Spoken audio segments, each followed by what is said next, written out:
Assalamualaikum warahmatullahi wabarakatuh. Waalaikumsalam warahmatullahi Alhamdulillah, syukurillah, wa nikmatillah, wa la hawla wa la quwwata illa billah, amma ba'du. Yang saya hormati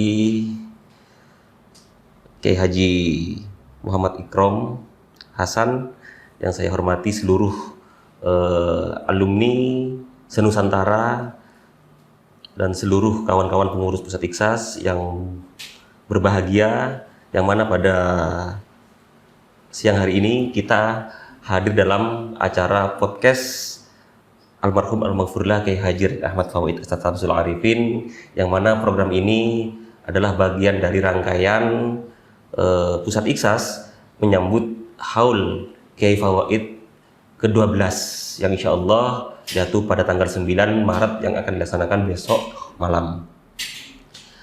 Sudah hadir bersama kita semua salah satu alumni sepuh kita, alumni pada masa almarhum al-maghfurlah KSA, yaitu Kiai Haji Muhammad Ikrom Hasan, mondok pada tahun sekitar 70-an, cukup sepuh cukup sepuh kalau di bahasa santri. Saya pun waktu itu mungkin masih belum lahir, Kiai. Jadi terkait dengan podcast hari ini, kita akan membahas bagaimana cerita seputar almarhum al-maghfurlah Kiai Haji Ahmad Fawait Ustadz Samsul Arifin. Di sini sudah bersama kita Pak Kiai Haji Ikrom. Mungkin ketika masa di pondok tahun 70-an itu, pada masa Kiai Haji As'ad Samsul Arifin, dan insya Allah ketika itu Kiai Fawait masih remaja, masih kecil. Mungkin bisa diceritakan Pak Kiai, ketika Pak Kiai menjadi santri di Sukorejo, ketika pada zaman Kiai As'ad, Pak Kiai juga nutut pada zaman Kiai Fawait ketika itu masih kecil. Mungkin ada cerita-cerita terkait almarhum al-maghfurlah Kiai Fawait di masa remaja ketika Pak Kiai Ikrom mondok di Sukorejo. Terima kasih. Assalamualaikum warahmatullahi wabarakatuh. Waalaikumsalam warahmatullahi wabarakatuh. Bismillah, alhamdulillah, wala hawla wala quwwata illa billah, Allahumma shalli ala Muhammad. Kepada junior-junior, saya memberikan apresiasi yang cukup luar biasa, telah memberikan penghargaan untuk menceritakan pada saat saya di pondok, pada saat masa kecilnya Kiai Fawait, sampai remaja, sampai dewasa, sampai menjadi seorang tokoh, yang pada saat menjadi seorang tokoh ada lakop yang diberikan oleh tokoh-tokoh itu yang namanya tokoh sang pendobrak. Tokoh sang pendobrak luar biasa. Tokoh sang pendobrak ketika itu.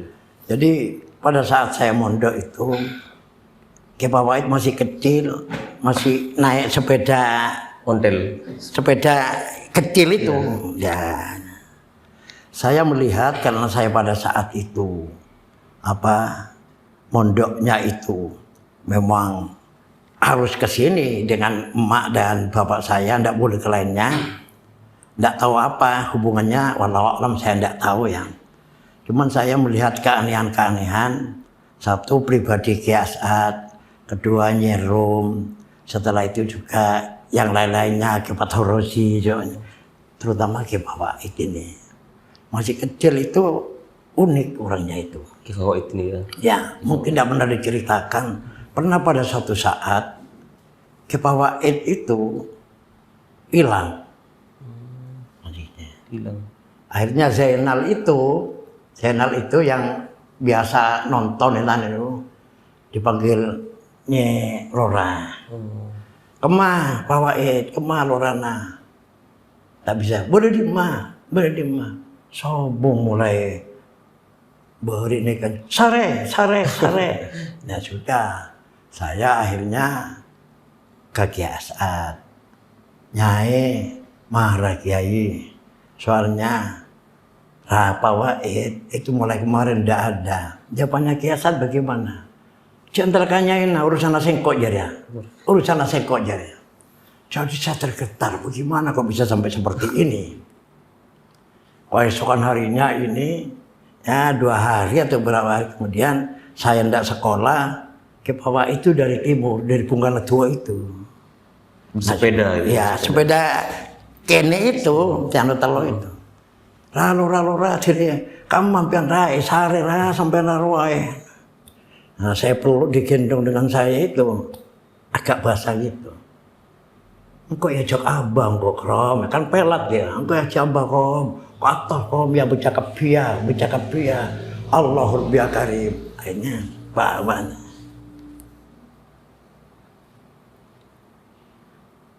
Tak bawa ininya bawa loras. Iya iyalah saya nggak. Jangan ya, nan jaga lorana. Setelah kegiatan dia hanya senyum itu kegiatan itu. Menginjak dewasa.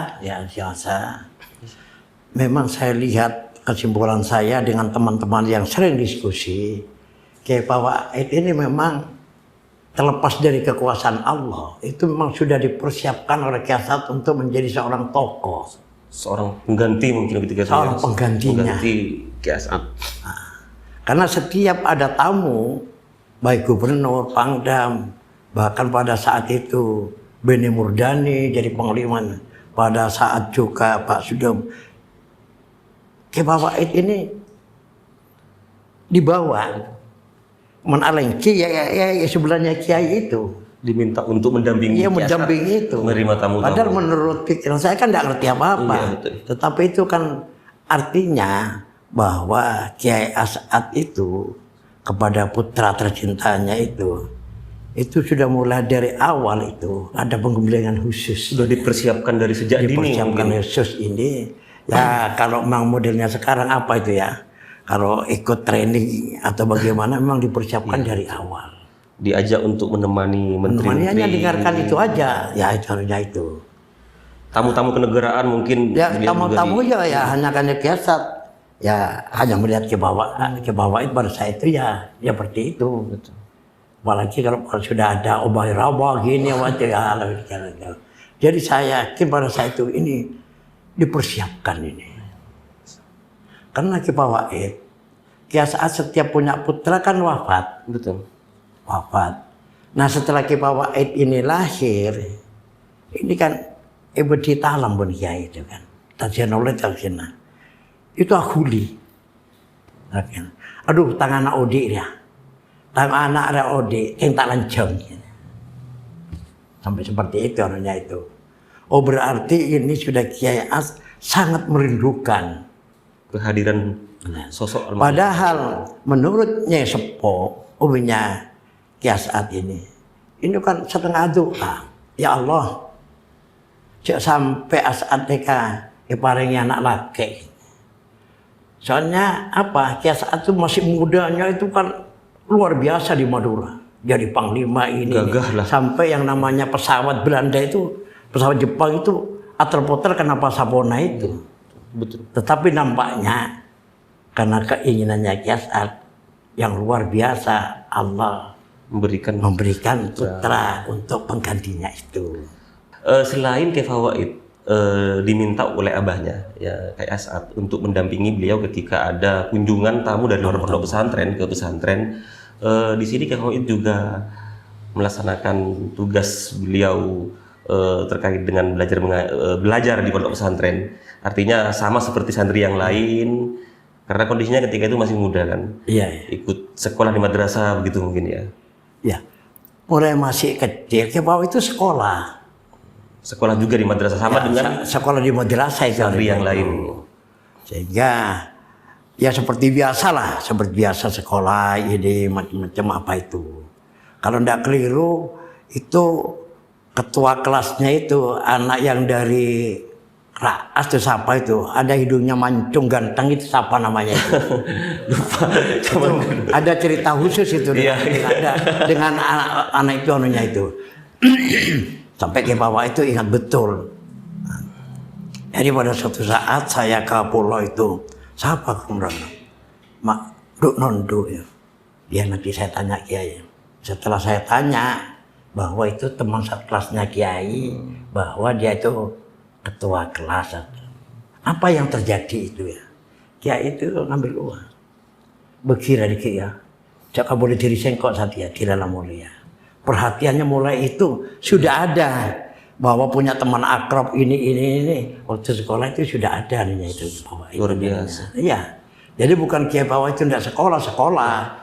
Kalau ngaji ya. Sebagai Putra sosok Kiai As'ad yang memiliki pesantren, tapi beliau tidak serta-merta enak-enakan menggunakan posisi sebagai lora ketika itu, tapi beliau juga ikut proses belajar di pesantren sama dengan santri yang lain. Luar biasa. Ngajinya itu satu ke Nyizai, nomor 2 ke Ustaz Taufik.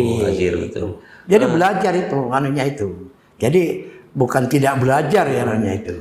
Kemudian Bapak Kiai Haji Ikrom, kita ketahui bersama bahwasanya ketika membahas sosok seorang almarhum Kiai Fawaid ini menjadi simbol bagi Ikhlas, terutama bagi alumni di Pondok Pesantren Salafi Syafi'iyah, baik santri maupun alumni. Ketika berbicara Kiai Fawaid seakan-akan melekat simbol seorang sosok pejuang sejati, sehingga tidak heran jika kemudian nama beliau dijadikan jargon oleh Ikhlas, santri dan alumni, penyemangat motivasi perjuangan, salam Kiai Fawaid.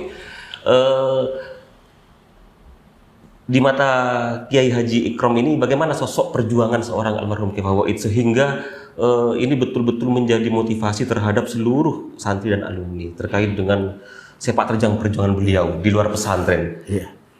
Terima kasih. Jadi pada saat itu, waktu mudanya itu, ya Kiai Fawaid itu kan sering ke Banyuwangi ini. Jadi ke sana itu bukan hanya bertamu, hanya melihat di lingkungan, melihat ini. Oh, mungkin itu terinspirasi. Kalau begini, saya ini harus mendirikan organisasi agar sama di NU begini, di Ansor begini. Itu cikal bakal berdirinya Ikhlas itu. Kalau sepak terjangnya sangat luar biasa. Sangat luar biasa. Bahwa pada saat itu Pak Zainal begitu dibentuk jadi ketua pertama itu, Kiai Fawaid itu keliling itu ingin melihat santri itu yang sudah keluar itu apa yang dilakukan. Kalau punya madrasah bagaimana, kalau jadi punya pondokan keliling, saya diajak sampai ke Denpasar, sampai yang apa itu. Nah dari sana nampaknya berkembang kiai ini, harus begini, saya harus begini, sehingga pada saat itu ada kalimat bahwa Pondok Pesantren Salafi Syafi'iyah ya harus jadi sumber mata air. Bukan hanya yang mondok, tetapi masyarakat. Bermanfaat kepada seluruh masyarakat begitu ya. Iya, sebagaimana saat itu yang datang itu kan bajingan yang inilah. Ini Kiai Fawaid seperti itu, tidak milih siapa, yang penting dia itu bisa komunikasi dengan pondok, dan setelah ke pondok biar mereka itu bisa minum sumber yang ada di Sukorejo ini, artinya biar komunikasi. Nah mulai tersebar, sehingga Ikhlas pada saat itu di daerah situ Bondowoso dianggap nyanyi NU. Kalah pamor dulu itu. Selain Ikhlas karena juga Kiai Fawaid terjun langsung ke bawah itu, sampai ke Denpasar, sampai saya yang diajakin itu. Harus begini santri, harus begini santri, harus begini santri. Kalau tidak jadi kiai yang penting bermanfaat.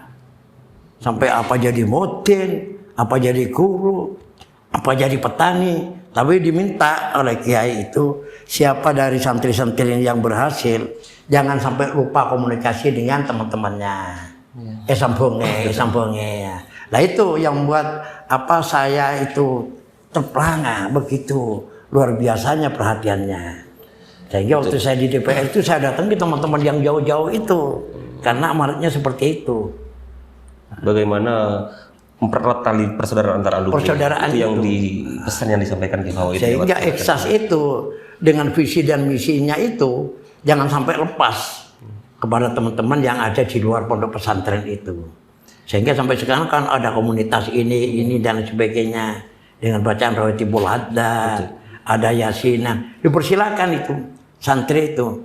Yang penting bisa berkumpul komunikasi, dan setelah itu bersama-sama nantinya ke pondok, mungkin pada saat hall maulid dan sebagainya diminta bertemu.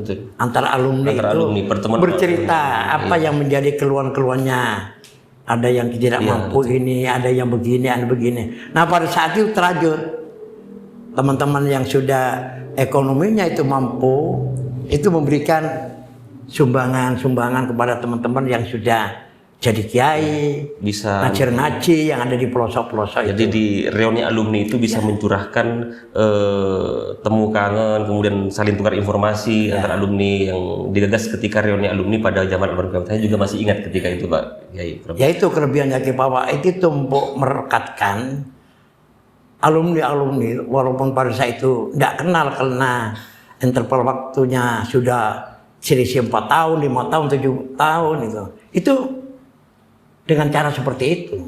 Bahkan kalau jauh itu didatangi.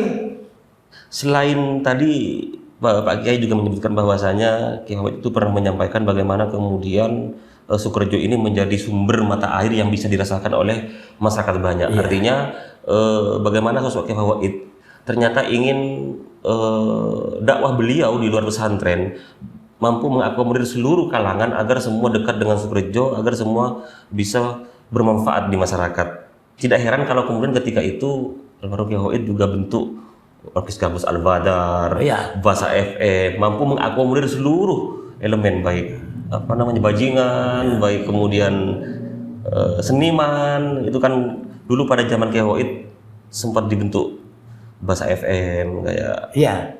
Nah, di sana Kiai Bapak itu wawasannya ke depan luar biasa untuk komunikasi bagaimana Pondok Pesantren Sukorejo. Maka buat radio itu.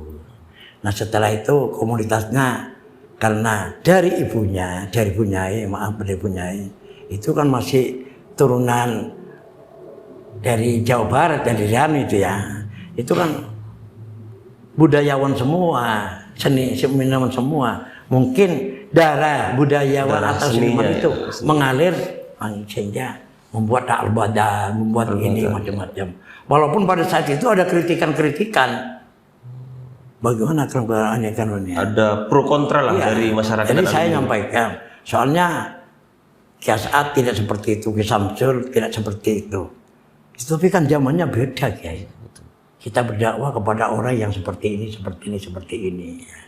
Sehingga saya sampaikan, mun bodoh caca bodoh ya, sesak dada ya. Mun bodoh pas saya bodoh sedekah kayaknya. Oh iyalah ya. Nah, jadi pada itu terjadi pro kontra dan sebagainya. Tapi Kiai terus. Enggak ya. Terus. Artinya. Dan Kiai itu bukan hanya pemikirannya, tenaga pikirannya dengan uangnya.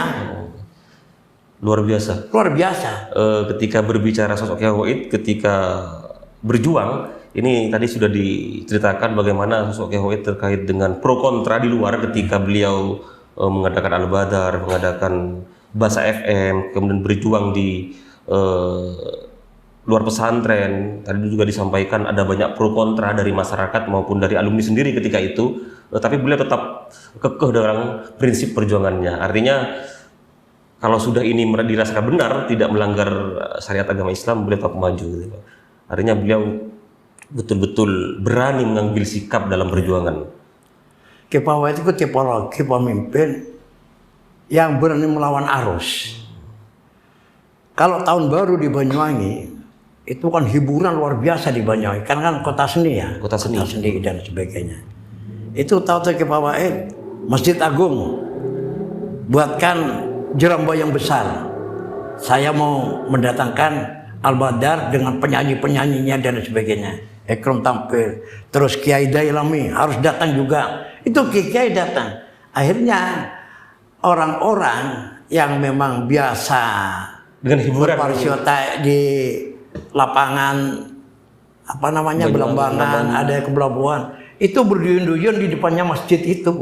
Karena ada dengan ada tausiah, ada ini sampai macet itu. Ada dakwah yang dibungkus dengan dakwah hiburan yang itu ya, sehingga bisa mengimbangi acara hiburan-hiburan yang biasanya penuh dengan maksiat ketika tahun baru, diimbangi dengan acara dakwah Kiai Hawid di masjid.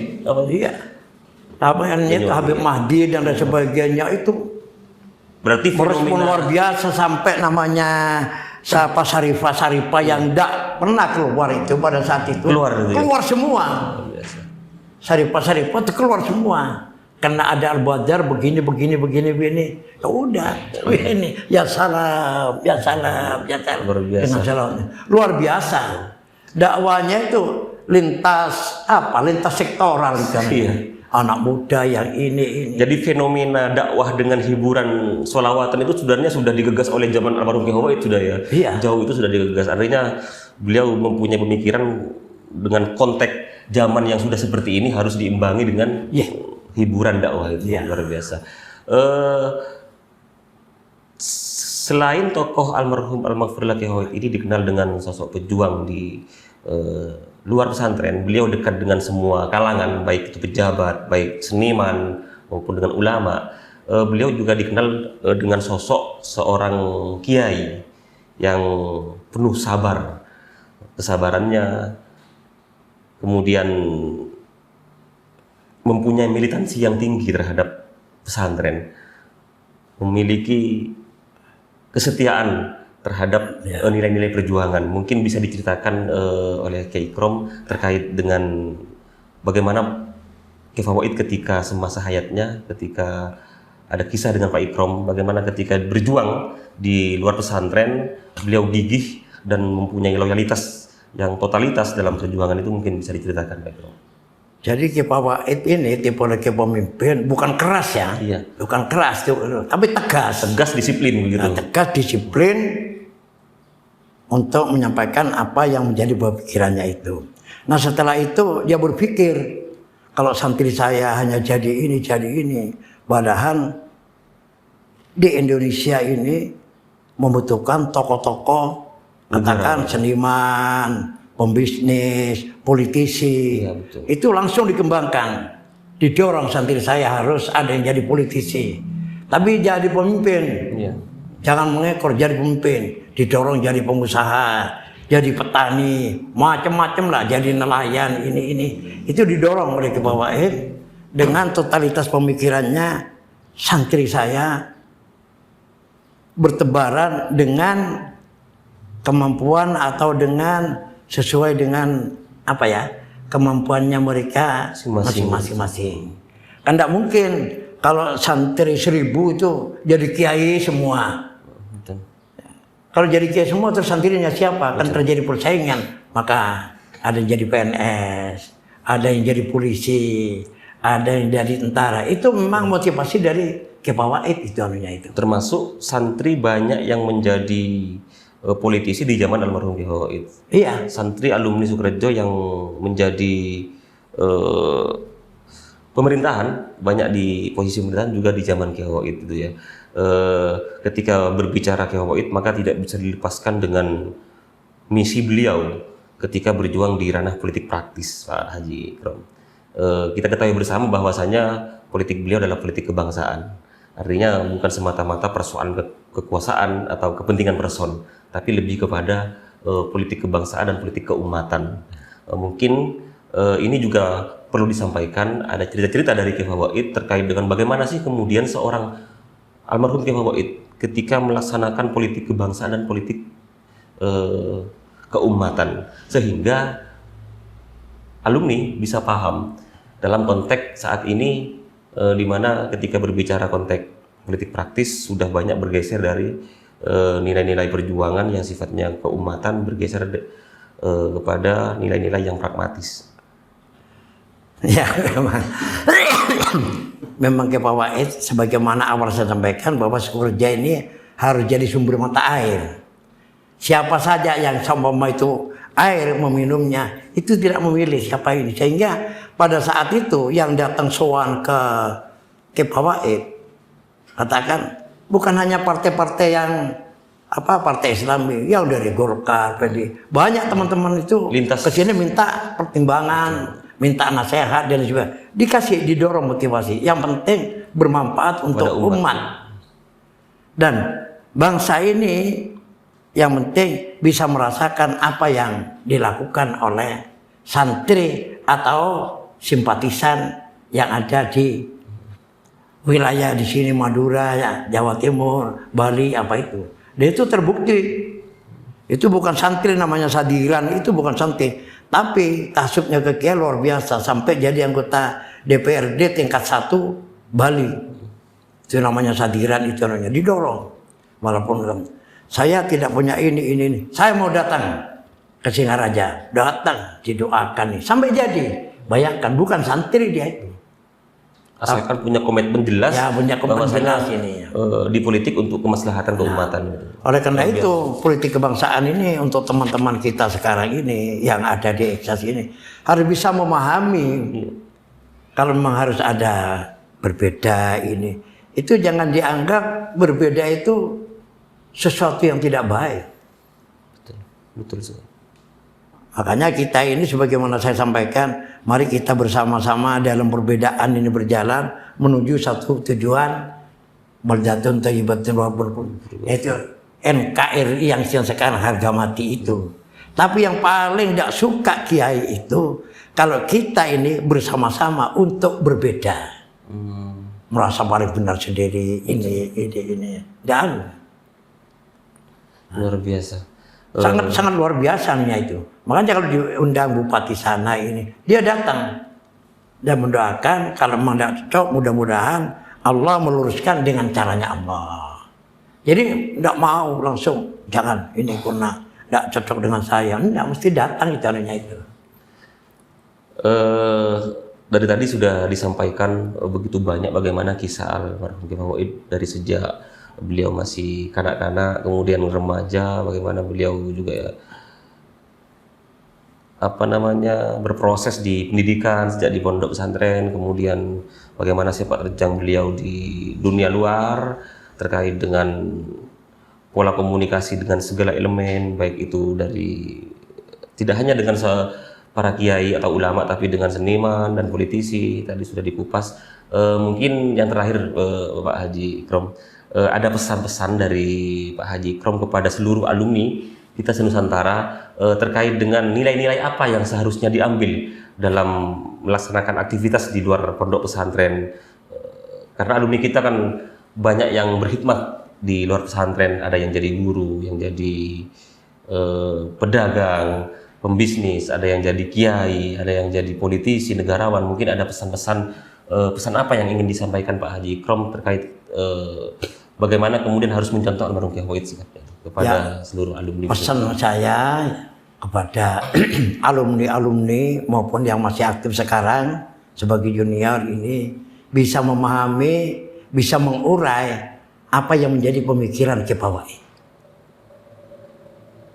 Jadi Kiai Fauid itu yaitu khairun nas amba'uhum linnas, yang penting bermanfaat, dan kalau memang terpaksa berbeda itu harus direkatkan bahwa perbedaan itu memang merupakan sunatullah.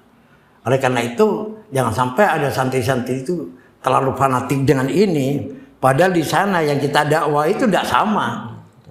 Bagaimana kita mau mendakwai orang, mengajak kebaikan, tapi kalau kita ini merasa paling benarin dan sebagainya, katanya Sunan Kalijogo, Sunan Giri itu kita itu diusahakan iso rumongso, ojo rumongso iso.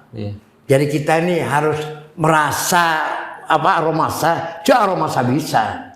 Itu kan seperti itu anunya, bapaknya. Itu ya pesan-pesan dari. Karena itu jadi teman-teman yang sudah di luar ini, ya saya berharap kan memang untuk tanda petik itu ya, terutama di bidang perekonomian, kan mungkin masih ada yang di bawahnya yang lainnya ada.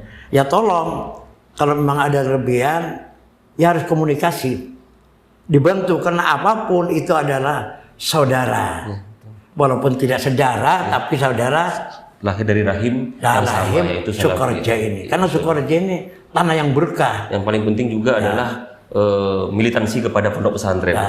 Militansi jangan lupa sampai kepada pondok pesantren, jangan lupa itu. Kenapa? Kita akan dibesarkan di sini. Tidak mungkin jadi ikram seperti ini kalau tidak Barokahnya pondok ada barokahnya pondok pesantren. Dan harus yakin itu.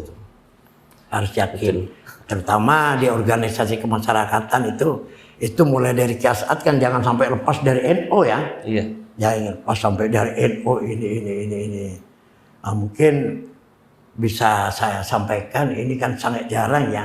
Itu kalau soal ke Makbaro itu Itu setelah dikodok sampai diskusi panjang dengan teman-teman itu kalau saat begitu assalamualaikum ini itu kan harus matur.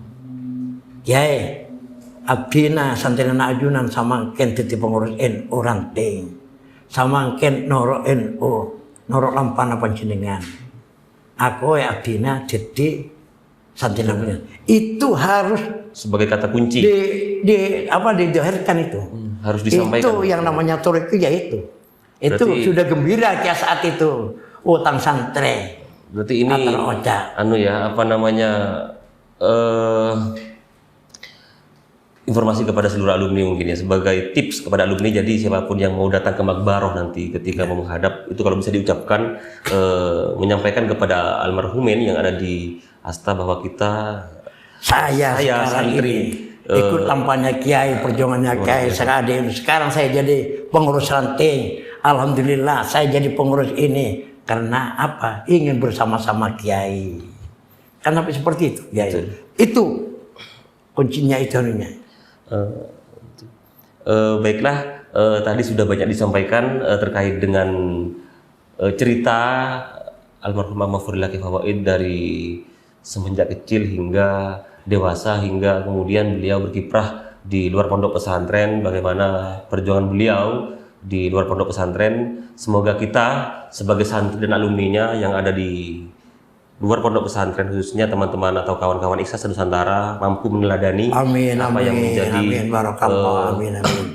sepak terjang beliau dalam perjuangan. Kita juga sebagai santri dan alumninya diharapkan mudah-mudahan selalu mendapat ridho dalam setiap langkah perjuangan kita di dalam pesantren.